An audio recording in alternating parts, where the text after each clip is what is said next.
Hello student, कैसे हैं आप सभी। आशा करता हूँ आप सभी खुशहाल होंगे।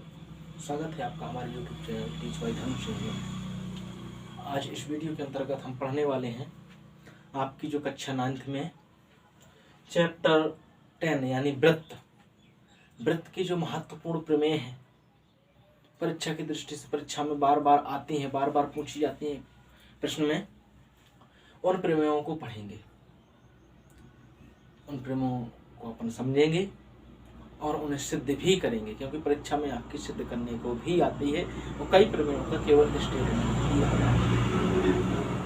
इसलिए एक बहुत महत्वपूर्ण प्रमेय है आपकी कि सिद्ध कीजिए कि वृत्त में किसी चाप द्वारा, क्या है, सिद्ध कीजिए किसी चाप द्वारा वृत्त में वृत्त के केंद्र पर अंतरित कोण।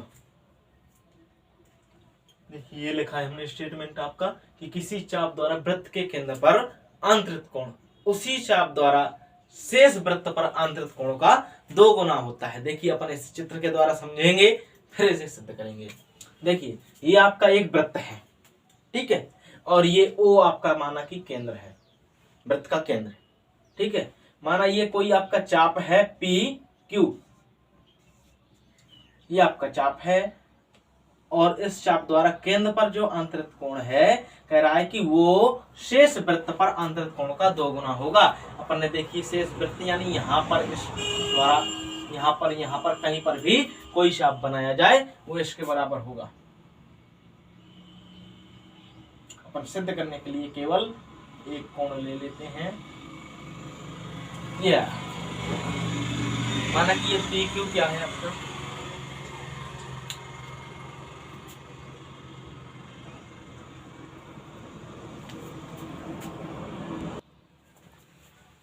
हाँ तो देखिएगा ये आपकी प्रमेय है। माना कि ये PQ आपका चाप है, इस चाप द्वारा केंद्र पर अंतरित कोण कौन सा है, POQ है, तथा ये वृत्त के किसी बिंदु A पर PAQ कोण अंतरित करता है। तो अपन क्या लिखेंगे, दिया क्या है अपन को, दिया है वृत्त में या वृत्त COR में, इस प्रकार से अपन वृत्त को लिखते हैं। इसका अर्थ होता है C फॉर सर्किल, ऐसा सर्किल जिसका केंद्र क्या है O है और रेडियस यानी त्रिज्या क्या है आपकी R है। तो वृत्त COR में चाप PQ द्वारा, चाप को अपन इस प्रकार से लिखते हैं PQ और इसके ऊपर इस प्रकार से अपने लाइन एक रेखा खींच दी, इसका मतलब कि ये चाप है। तो या तो आगे चाप लिख दो या फिर इस प्रकार से रेखा खींच दो। जिस प्रकार से कोण में या तो ये चिन्ह लगा देते हैं या स्पष्टता हिंदी में कोण लिख देते हैं, दोनों एक साथ नहीं आते हैं कि हिंदी में कोण भी लिख दें और कोण का चिन्ह भी आ जाए। इसी प्रकार से हमने यहाँ पर चाप लिख दिया है, तो यहाँ पर ये लाइन खींचने की आवश्यकता नहीं है। तो अपन लिखेंगे चाप PQ द्वारा केंद्र O पर आंतरिक कोण, आंतरिक मतलब बनाया गया कोण कौन सा है, POQ है, तथा वृत्त के बिंदु कहां पर, A पर बनाया गया कोण आपका कौन सा है, PAQ है, ठीक है। ये आपको दे दिया उन्होंने, अपन क्या लिखेंगे, अब सिद्ध करना है। ये जब नियम होता है अपना कि पहले लिखते हैं क्या दिया गया है, फिर क्या सिद्ध करना है, गिवन दैट, प्रूव्ड दैट, फिर उसके बाद अगर कोई रचना करते हैं तो रचना लिखते हैं, उसके बाद अपन उत्पत्ति प्रूवमेंट लिखते हैं इसका, ठीक है। सिद्ध क्या करना है अपन को, सिद्ध करने के लिए कह रहा था कि चाप द्वारा केंद्र पर अंतरित कोण क्या है, केंद्र पर अंतरित कोण, तो कोण POQ बराबर क्या है, 2 गुना है कोण PAQ के। ऐसा अपन को सिद्ध करना है, ठीक है, अपन को ऐसा सिद्ध करना है। जब 2 गुना है तो देखिएगा अपन को चाहिए ये कोण कहीं 2 भागों में टूटे, कौन सा, दोनों कोणों को तोड़िए, इसे 2 भागों तोड़ने के लिए क्या करेंगे अपन, एक रचना खींचते हैं यानी एक रेखा खींचते हैं, इसमें अपन ये प्रश्न पत्र आपका क्वेश्चन में नहीं दिया है, इसलिए इसे रचना बोलेंगे। क्या किया तुमने, आपने किया ए बी खींची, रचना लिख देना ए तथा केंद्र ओ से, या ऐसा लिख लेना ए से केंद्र ओ से होती हुई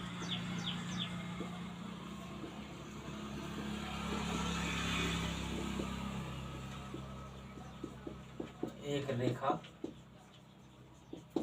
ए बी खींच।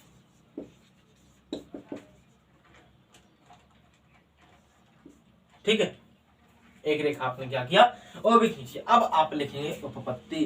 उपपत्ति मतलब अब जो आपको सवाल सॉल्व करना है उपपत्ति में करना है। ठीक है, आप देखेंगे ये क्या है आपका, केंद्र और वृत्त तक की दूरी, केंद्र से वृत्त तक की दूरी, परिधि तक की दूरी, ये भी आपकी केंद्र से परिधि तक की दूरी है। क्योंकि ये दोनों भुजाएं समान है, देखिए आपका ये त्रिभुज बन रहा है, तो जब भुजाएं समान है तो देखिएगा आपका ये कोण और ये कोण कैसे होंगे, आपके बराबर होंगे। ठीक है, ये कोण और ये कोण बराबर होंगे, इसी प्रकार से आपके ये कोण और ये कोण भी बराबर होंगे। क्यों होंगे, आपने देखिए आपके 7वें चैप्टर में आपने पढ़ा था कि बराबर त्रिभुज में बराबर भुजाओं के सम्मुख कोण बराबर होते हैं। तो देखिए ये आपकी भुजाएं बराबर हैं, तो देखिए ओ ए, इसका सम्मुख कोण कौन सा हो जाएगा, ओ ए का सम्मुख कोण ये पी वाला हो जाएगा, और ये ओ पी का सम्मुख कोण ए वाला हो जाएगा। इसी प्रकार से अपन लिखेंगे त्रिभुज कौन सा, पी ओ ए में क्या है, ओ ए बराबर है ओ पी। क्यों है, लिख देना एक ही वृत्त की त्रिज्याएं, क्योंकि एक ही वृत्त की त्रिज्याएं हैं इसलिए ये बराबर है। ठीक है, अतः लिख देना कोण ओ ए पी बराबर कोण ओ पी ए। बता चुके हैं आपको कोण लिखने का तरीका होता है, जहां पर कोण बन रहा है ओ ए पी लिखा है अर्थात ये ए पर, उसे बीच में लिखते हैं, जहां पर कोण बन रहा है उसे बीच में लिखते हैं, और ये पी पर तो पी वाला लिखा। कारण लिख देना, क्योंकि त्रिभुज में बराबर भुजाओं के सम्मुख कोण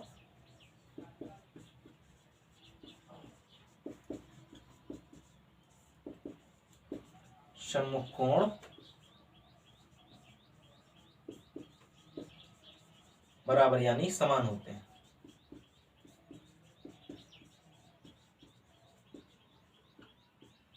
ठीक है, तो आपने क्या दिखा लिया, ये दोनों कोण बराबर हैं। चलिए कोई समस्या नहीं है।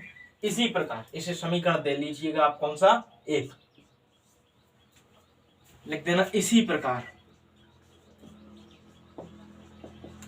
त्रिभुज कौन से में, ओ ए क्यू में, ओ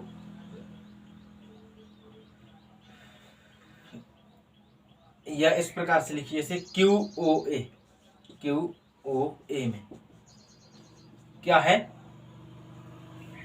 भुजाएं कौन सी, ओ ए बराबर है ओ क्यू की। इसमें भी यही कारण लिखना है कि एक ही वृत्त की त्रिज्याएं, हम नहीं लिखते लेकिन आपको लिखना है। ठीक है, तो लिख देंगे अतः कोण ओ ए क्यू बराबर कोण ओ क्यू ए। इसमें भी ये लिख देना कि चूंकि त्रिभुज में बराबर भुजाओं के सम्मुख कोण, ये हम नहीं लिखते हैं लेकिन आप लोगों को लिखना पड़ेगा, परीक्षा में आएगा इसलिए आपको लिखना पड़ेगा, क्योंकि आपको नंबर पाना है। इस अध्याय से 4 नंबर का क्वेश्चन आता है। ठीक है, तो ये आपके त्रिभुज में बराबर भुजाओं के सम्मुख कोण बराबर होते हैं, इसलिए ये भी बराबर है। समीकरण 2 दे लेना। अब देखिए अपने सिद्ध करने की ओर चलते हैं, क्या होगा। ये आपका जो त्रिभुज इस प्रकार से बना है, देखिए अलग से बनाकर हम, ठीक है, ये आपका O है, A है और P है, तो AO क्या है आपकी बड़ी हुई है इस प्रकार से। ठीक है, तो आपने 6वें चैप्टर में पढ़ा था, अगर आपने नहीं देखा है तो पीछे आप त्रिभुज में देख लीजिएगा, रेखा और कोण में जो भी हो आपका चैप्टर, उस चैप्टर में हमने बताया था आपका, सॉरी या सातवें में जिस चैप्टर में है आपका बहिष्कोण। तो देखिए बहिष्कोण क्या होता है, त्रिभुज की किसी भुजा को बढ़ाने पर बना कोण। देखिए ये आपका एक बंद त्रिभुज था, ए ओ को आपने बढ़ाया, देखिए ये बढ़ा हुआ है यहाँ पर डी तक, तो ये आपका बहिष्कोण होगा। ठीक है, ये आपका बहिष्कोण का मान हम पहले बता चुके हैं कि विपरीत अंतःकोणों के योग के बराबर होता है। विपरीत मतलब कि इस को छोड़ दो, दूसरी और कौन कौन से कोण है, ये और ये, इन दोनों कोणों के योग के बराबर होगा किसका, इस वाले कोण का मान। आप लिखेंगे ये POB बराबर हो जाएगा आपका OPA OAP, इन कोणों के बराबर आपका ये मान हो जाएगा। तो इस प्रकार से लिखेंगे कि त्रिभुज कौन में AOP, जो पहले लिखा था अपन ने लिखा त्रिभुज POA, तो POA में कौन सा कोण है, ये POB कोण POB बहिष्कोण है, बहिष्कोण है। चलिए ठीक है, ये बहिष्कोण हुआ आपका। अतः लिखेंगे आप कोण POB, अगले स्टेप से लिखना, आप लोग हमारे बोर्ड में जगह नहीं है इसलिए हम आगे लिख दे रहे हैं इसमें POB। ये POB बराबर आप क्या लिखेंगे, इस कोण को और इस कोण के योग के बराबर लिखेंगे। कौन कौन सा, कोण OAP प्लस कोण OPA, ये आप इस प्रकार से लिखेंगे। ठीक है, अब इसे हम मिटा देते हैं, चाहे तो इसे समीकरण नंबर 3 दे लेना। अब आप देखिएगा क्या देखते हैं, ये तो ठीक है, OAP इसमें समीकरण में देखिए पहले में OAP OPA के बराबर है, लिख देना कोण POB बराबर कोण OAP प्लस कोण OAP। आपने क्या किया, कुछ नहीं किया है, OAP की जगह OPA लिख दिया है, OPA की जगह OAP लिख दिया है। क्यों लिख दिया है, देखिए आप समीकरण 1 से कि ये दोनों कोण बराबर है, चाहो तो लिख दो ये कारण लिख दो, इतना लिख दो, या लिख दो समीकरण 1 से। ठीक है, से तात्पर्य आप क्या लिख सकते हैं, कोण POB बराबर, अब ये देखिए सेम कोण है, दो कोण OAP जुड़ जाएंगे, समीकरण नंबर 4।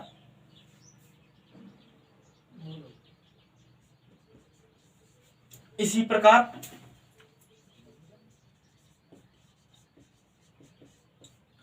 प्रकार आप इस त्रिभुज में देखिए, कौन से में, QOA में। ठीक है, QOA में ये वाला आपका इतना बहिष्कोण है। देखिएगा इसी प्रकार त्रिभुज QOA में कौन सा, कोण QOB बहिष्कोण है। आपका ये कोण क्या है, बहिष्कोण है। अतः आप डायरेक्टली लिखिएगा कोण QOB बराबर क्या होगा, कोण OAQ प्लस कोण OQA। देखिएगा ये है आपका QOB ये कोण है आपका विपरीत अंतःकोणों के योग के बराबर, यानी इस वाले कोण के और इस वाले कोण के योग के बराबर होगा। तो अपन ने लिख दिया कि OAQ ये वाला कोण और OQA तो यानी ये वाला कोण, इन दोनों कोणों के योग के बराबर लिख दिया। इसी प्रकार आप देखेंगे ये समीकरण 2 में ये दोनों कोण क्या है, आपके बराबर हैं, इसलिए आप लिखेंगे कि कोण QOB बराबर कोण QAO प्लस कोण QOA QAO। क्यों लिखा है ऐसा समीकरण 2 से? क्योंकि ये कोण बराबर है। ठीक है, समीकरण नंबर चाहो तो 5 दे लो। अब देखिएगा आपको चाहिए था POQ, जहां पर आपको सिद्ध करना था, लिखिए POQ। और यहां पर देखिए 4 और 5 में देखिए POB और QOB। POB इतना कोण आधा कोण और QOB ये आधा कोण, अर्थात पूरा मिल जाएगा तो POQ ही बनेगा। देखिए दोनों को पूरा कर देंगे अपन, दोनों को जोड़ देंगे, आधा कोण तो ये देखिए पूरा कोण आपको बन जाएगा। अब दूसरा, अभी आपका एक स्टेप बचा है अभी इसे समीकरण देने से पहले। और दूसरा देखिएगा यहाँ पर स्टेप आने वाला है, ये चूंकि इन कोण एक जैसे हैं तो जोड़ दीजिए। कोण QOB बराबर 2 कोण QAO यहाँ पर सॉरी लगाएंगे। ठीक है, अब इसे 5 दीजिएगा। तो इसमें भी देखिए QOB तो अपन ने देख लिया। अब यहाँ पर QAO कहां पर है? QAO ये आधा कोण, इतना छोटा सा कोण। और 4 में देखिएगा OAP ये आधा कोण। ठीक है, इन दोनों को जोड़ देंगे आपको पूरा कोण प्राप्त होगा।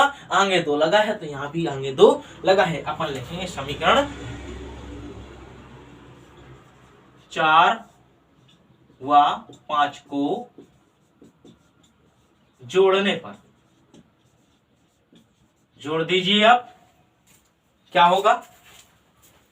दाया में दाया बाया में बाया जोड़िएगा, होगा आपका कोण POB प्लस कोण QOB इक्वल, यानी क्या हो जाएगा? 2 आप बाहर कॉमन ले लीजिएगा, दोनों में है कोण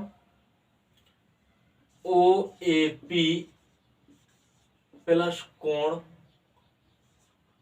QAO या OAQ दोनों लिखते हुए से। ठीक है, तो बराबर आ जाएगा आपका POQ बराबर 2 कोण OA, नहीं सॉरी क्या हो जाएगा? PAQ। देखिए ये आपको सिद्ध करना था जो कि प्रूव हुआ। ठीक है, देखिएगा आपका क्या है, ये OAP आधा कोण और ये पूरा कोण, ये पूरा कोण क्या कहलाएगा आपका? PAQ। तो अपन ने ये लिख दिया। लेकिन अभी अगर आपको 4 नंबर पूरे पाना है, अभी इसके बाद आप लिखेंगे अतः स्पष्ट है कि। ठीक है, प्रूव होने के बाद भी लिखेंगे अतः स्पष्ट है कि, जो आपकी प्रमेय पूछी जाती है कि किसी चाप द्वारा केंद्र पर अंतरित कोण शेष वृत्त पर अंतरित कोण का 2 गुना होता है। ये आपको लिखना पड़ेगा, तब आपको पूरे 4 नंबर मिलेंगे। ये आपको प्रमेय है, आपकी ये प्रमेय बहुत ही इंपॉर्टेंट प्रमेय है, आपकी परीक्षा में अधिकतम पूछी जाती है। ठीक है, आप लोग इसका जल्दी से स्क्रीनशॉट ले लीजिएगा।